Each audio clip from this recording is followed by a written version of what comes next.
Greetings, members, one and all of the Salivation Nation. Some of you may remember the video that I posted about an amazing deal that you can take advantage of buying a perfectly graded MS70 NGC graded gold 1 ounce coin, a gold eagle, for $150 under spot.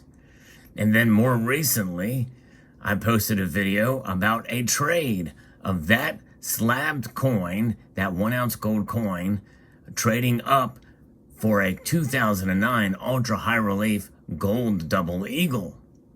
And in that video, I mentioned how I was able to trade up for that coin for a mere $100 difference. In other words, I had to pay them $100, which means that as I got that 2009 ultra high relief, pretty much when you do the math, for about $50 under spot when it's all said and done. So that I thought was a pretty good deal. I took advantage of the MS70 premium in that trade up to that gold coin. And I mentioned for that ultra high relief gold double eagle, which is one of my favorite coin, probably my favorite gold coin. But I did one in 2022 gold eagle, and I thought, you know what? I want to trade it. I want to buy another one to replace the one that I had did this trade. Well, this video is about it, and here it is. And so we are going to explore.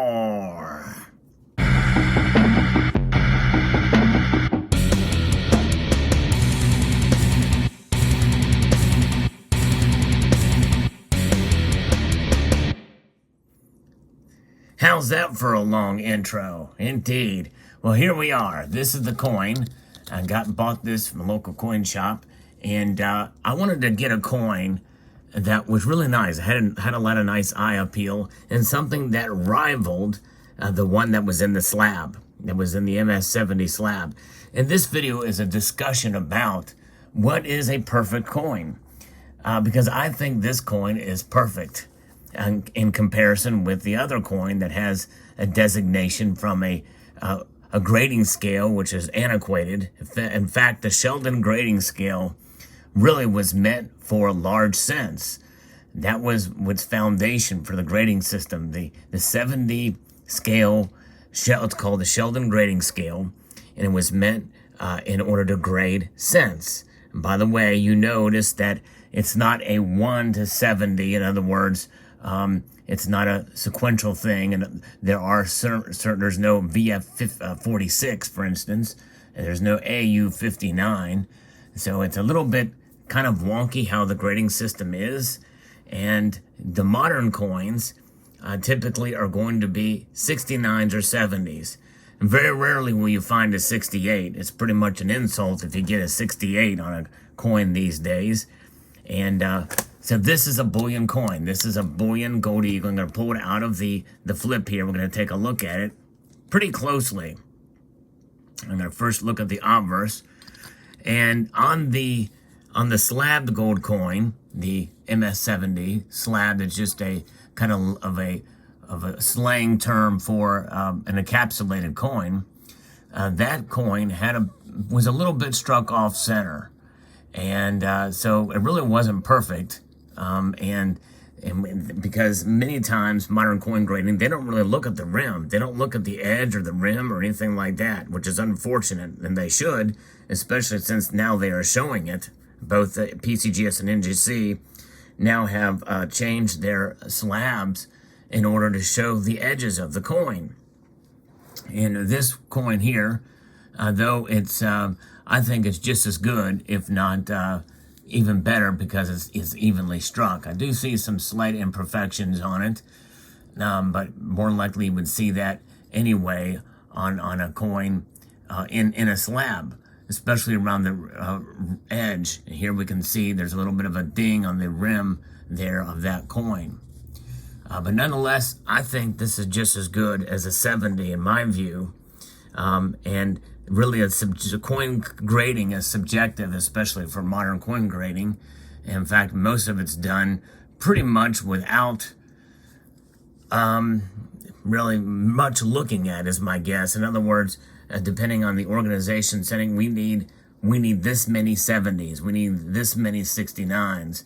And so there's not really a hard, fast look, in my view. It's just sort of carte blanche, and, they just kind of bring them in and process them in mass for when you buy them from large dealers. And some people think that's pretty much a scam. And I'm of the mind, the only thing I think modern coin grading is for is essentially to certify that a coin is legitimate, real, and that it's real, it's genuine. So certification aspect of it is valuable, for sure, but even slabs can be faked, and they are faked. And there's some pretty good fake slabs out there. If you know you have a fake slab, you can pretty much bet your bottom dollar you're going to have a fake coin. And the little things, the little prongs that hold the coin up very well could cover the security feature, which is a missing read, unless they take the time to actually move it, and which means that the coin's not going to be perfectly saddled in there. But nonetheless, here's the obverse, very nice. And here is the reverse of the coin with the new design, the eagle on it, and the head of the eagle.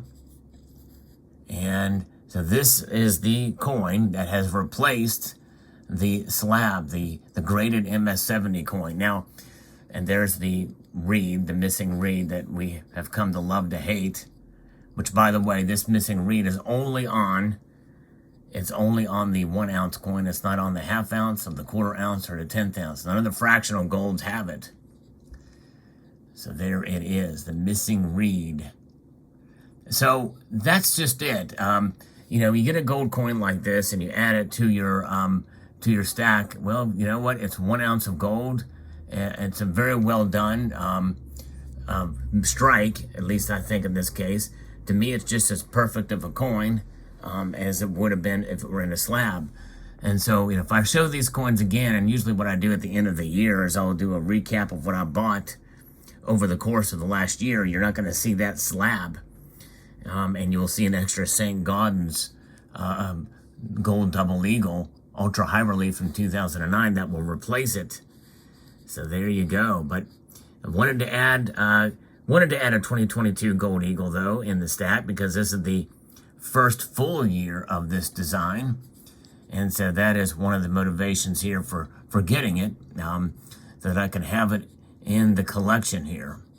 But nonetheless, there it is, and that was my motivation. This is a genuine product. As you know that can be tested by pulling out your Sigma Analytics tester, which we're going to do right now. I'm going to actually weigh it to see that it is genuine. And for those of you who don't know what this is a precious metals verifier made by Sigma Analytics, Metalytics rather, Sigma Metalytics. And this is their original precious metals verifier. They're like the 3 different versions now, and they have wands and the like on them, and you can test gold with this. And so we are going to go over here and get the settings for it and to find the proper one. And we want to get 22 karat, which is 91.7. That is gold, but they do have a setting here for an American Eagle, so we're going to go ahead and use that, which is the same setting as a 9167. And so we just simply put it on the sensor. That's it. And it tells us that it is indeed a genuine product there. There you can see the result. Gold American Eagle, right in the smack dab middle of the bracket. It is indeed the genuine article. Right there it is. Gold. So that is how you test your gold. And so that is just as legitimate. And by the way, there are other ways. Sometimes you can tell just by looking at it. If you study a design close enough, for long enough, you will definitely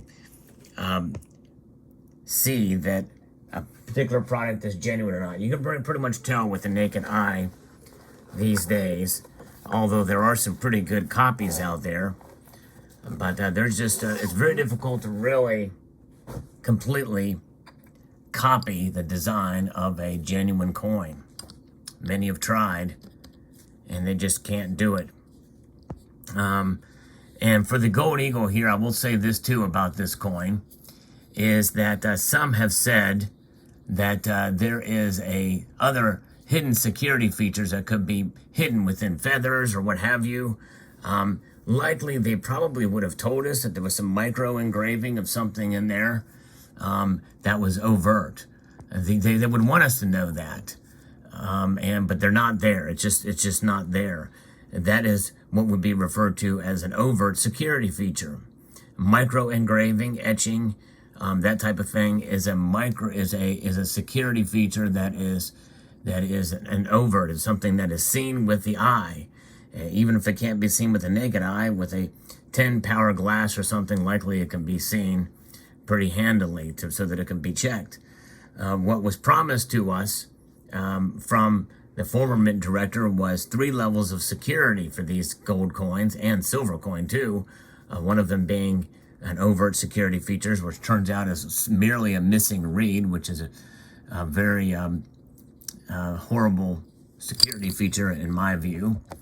And the next security feature would be something that can be tested from dealers around the country that would request a device kind of like the bullion DNA from the Royal Canadian Mint, something that can be requested to test within a commercial atmosphere.